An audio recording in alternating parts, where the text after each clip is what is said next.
What's up, guys? Welcome to the first ever episode of Spill the Chai with Joel Alexander. So these are my famous guests.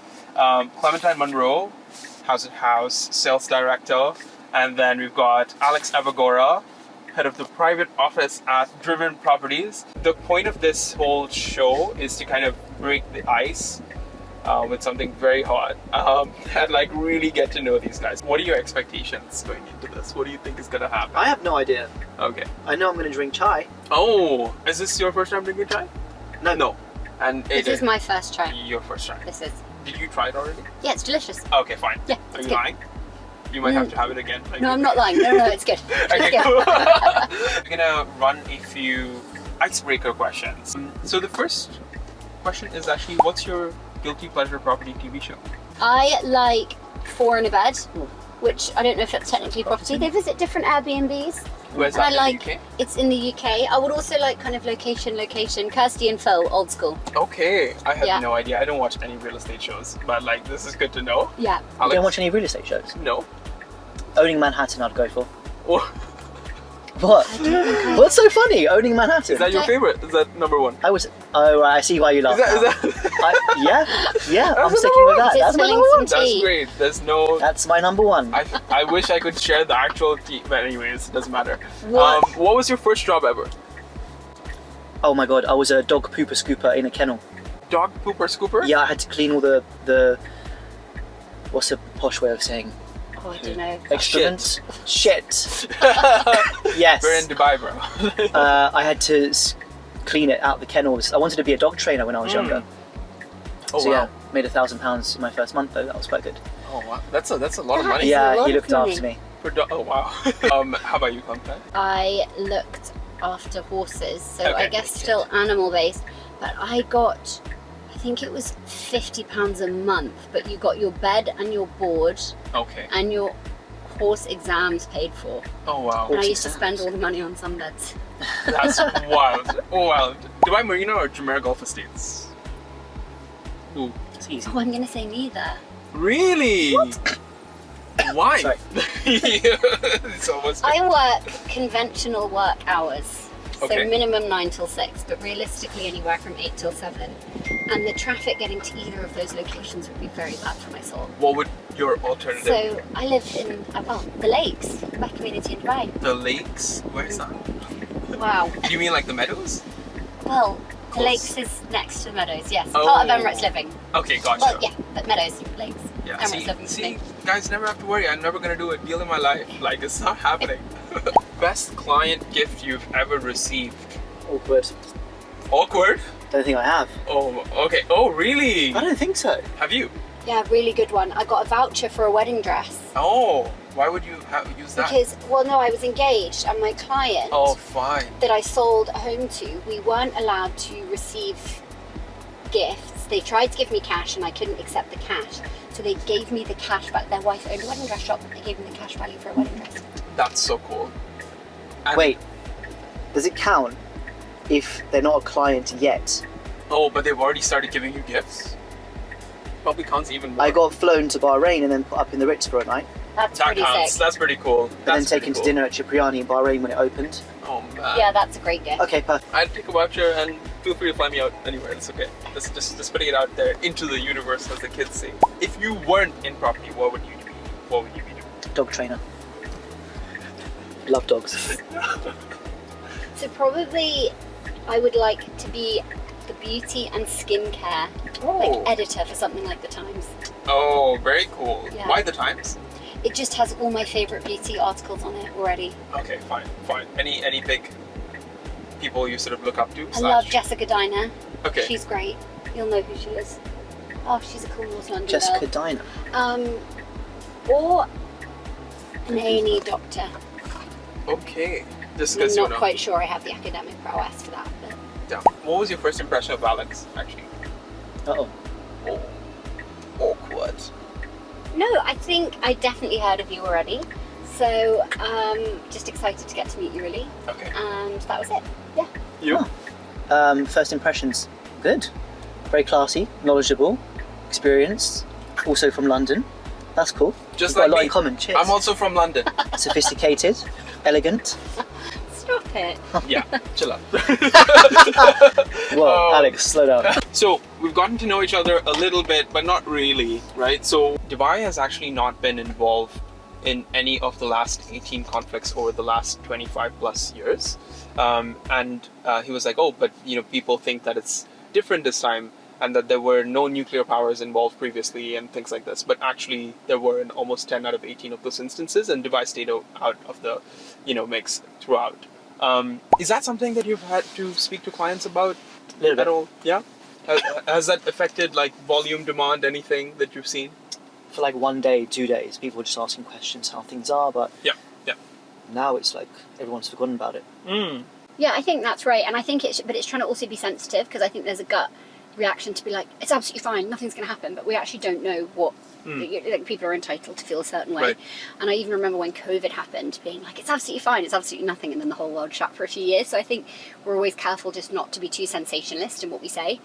Just hearing people out, again, using education at the forefront. So yeah, there's been conflict in the region for 40 plus years, and I think this is our view, but also you're entitled to your own view, and just probably Absolutely. gently, Yeah. and trying to break the mold of not being too salesy and pushy. You didn't start off being leaders, right? You didn't start off leading teams. You didn't start off like having to motivate people, have to deal with like ego issues, like people about each other, like all this kind of stuff. What have you learned about leadership anyway? Do it. Do Lead it. by example. They won't respect you or do the work unless you are, or if they see you doing it. So if I want them to do something, I'll go do it myself. Lead by example. No. Otherwise it won't happen. Yeah, and I think I used to have like quite an unhealthy, talking of ego, like quite an unhealthy desire to try and like change someone who wasn't motivated into being someone that was. I'd listen to a podcast and I'd be like, actually just focus on the people who really care. Like they're the ones, if you look at your Pareto graph of any business, the small, like a very small majority are 80-20. making all of your money. Yeah. So actually now, instead of, I used to do something really toxic. Like if people weren't in the office, I'd like call them and be like, where are you? Or I'd try and do like these sales meetings with people, and people weren't like a skeleton body of people were there. Now I would say I just spend a lot of time with the people that really want to be there, coaching, training, loving on them, and actually the business is thriving.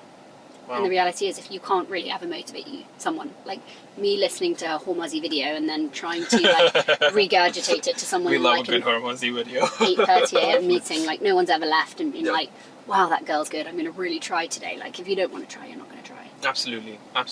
There's 6,400 brokerages, 25,000 agents. How do you even like stand out, right? Like there's these conversations right now around AI, and there's developers going direct to Like MR. market. Yeah, like MR with the Viome platform, and that came out the other day. A lot of brokers have different views on it. Do you guys have any views, not on that particular piece, but more so on the future of the role of agents basically in this market going forward? This is going to sound really bad and really disrespectful to my employers over the last, God knows how long, 11 or so years. Yeah. But I realised really early on that the importance of growing your own brand, my own brand, or promoting me over companies that rhyme with Marie. Oh man. So I always, promoted Oh, man. myself more than the company I was always working at. Fine. So that obviously rubbed some people up the wrong way or ruffled a few feathers.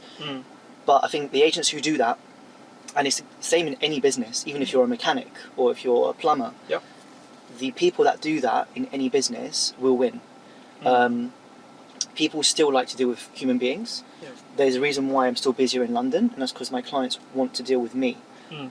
A deal I'm doing now for over £10 million, close to where Clementine grew up.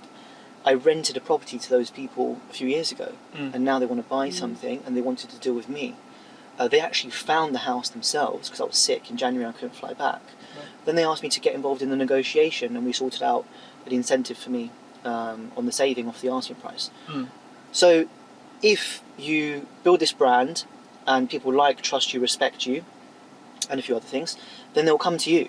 They'll stick with you, especially in real estate because the transactions are so high, and you're usually buying your most what's the saying? Your most expensive asset, your most expensive I have no idea. thing. Yeah. Like the most expensive thing you're ever going to spend money on in your whole entire life, Yeah. right? I think where now I do quite a different job to Alex. I think part of my role is to look after the brand. Yep.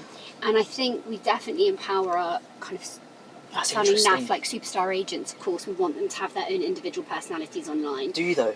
That's interesting. Oh, we really do.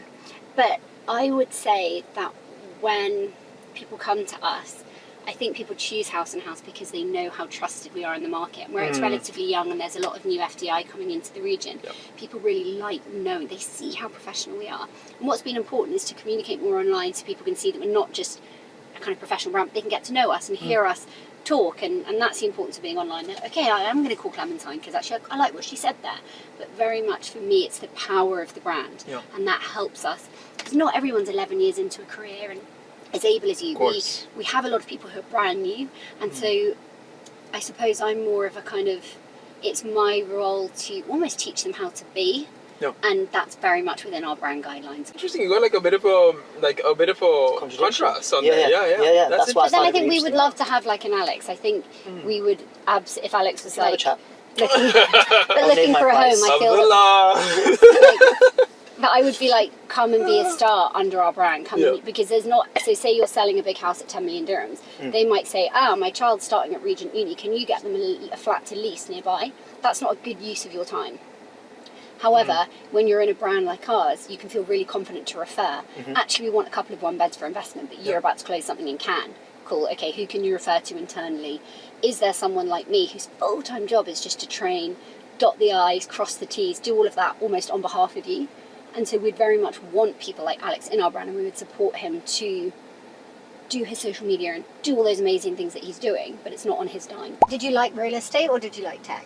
I think, and credit to Danny on this, if I had started at a brokerage here, maybe I wouldn't have been as excited about real estate. I think it would have been hard to meet charismatic sort of people, personalities in real estate. They had an office full of personalities. Oh yeah. So yeah, like I think that was really exciting. That's when I got like hooked onto real estate, and I really realized that this space is more about the people versus like anything else. I don't find buildings exciting. I don't find deals exciting. I find the people very cool. Like, you know, they're just nice to hang out with. They have a personality because they need to for their jobs as well, like right? that. Otherwise, it's just like, yeah. So I guess you're trying to make their lives easier, more seamless, effortless, Absolutely. frictionless. Yeah, so that's kind of what we, that's ended up liking the people in the industry, and then it becomes quite easy to build technology for them. And where did you source your startup capital? Silicon Valley. Truth be told, I think raising capital in the Middle East is really, really a different ballgame. Most venture capitalists in the MENA region are not traditional sort of VC investors, just because the returns that they get here are actually far different. Like, what's the biggest exit event that's happened in the UAE or in the Middle East? Yeah, and that was an acquisition through Uber, right? So you've not, now we obviously have Talabat and like, you know, Tabi and all of these different companies that are going public, and that's awesome, but we need like 1,000 more of those, right? And then the VC investor over here will think more like the Silicon Valley investor, because they can think from a point of abundance. They can just be like, oh, this guy failed something before, so maybe he might be better at it this time. Let's take another bet on him.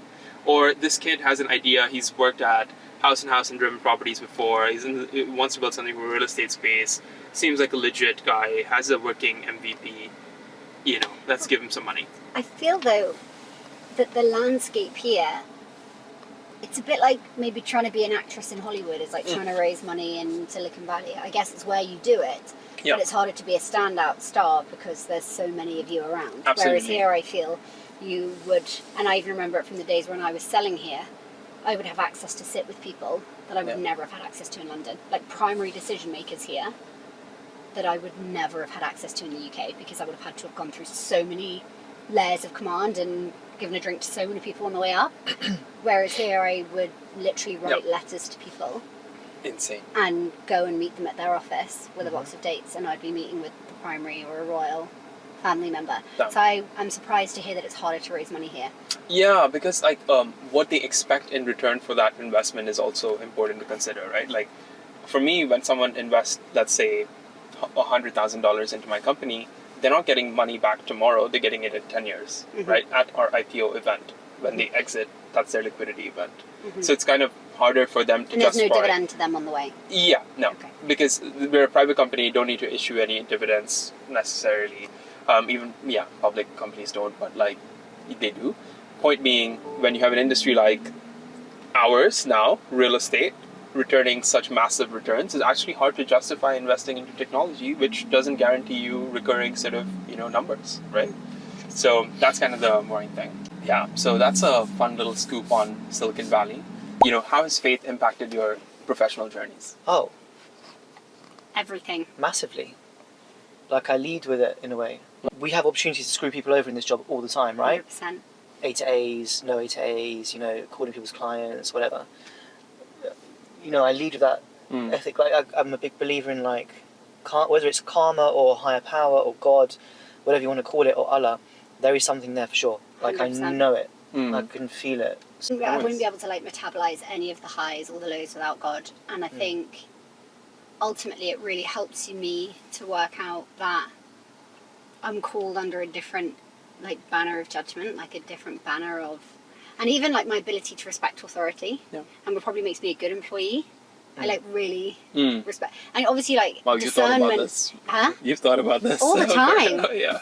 And obviously discernment's a gift of God, right? So you don't want Yeah. anyone to be taking the mickey out of you, or like if someone's Yeah. unhealthy leadership, but also like falling under authority and just being called, and every day an opportunity to reflect God's love and His grace towards people. Damn, I love that. So Wow, for sure. such a wholesome little note. to Should we keep all this visit going. each other's churches? Oh, so down. Sure. Mine is full of Malayali, like South Indian guys. Like, let's go. Like, I'm down to have you guys. Well, I anytime. understand it. Is it English? We have an English mass as well, which Okay, is what so I I'll prefer. come to your English Max. I'll come to your Greek Orthodox service. Perfect. You guys come visit me at City Lights. Oh, that's how they get you. Woo. Trick! Joke, close the door!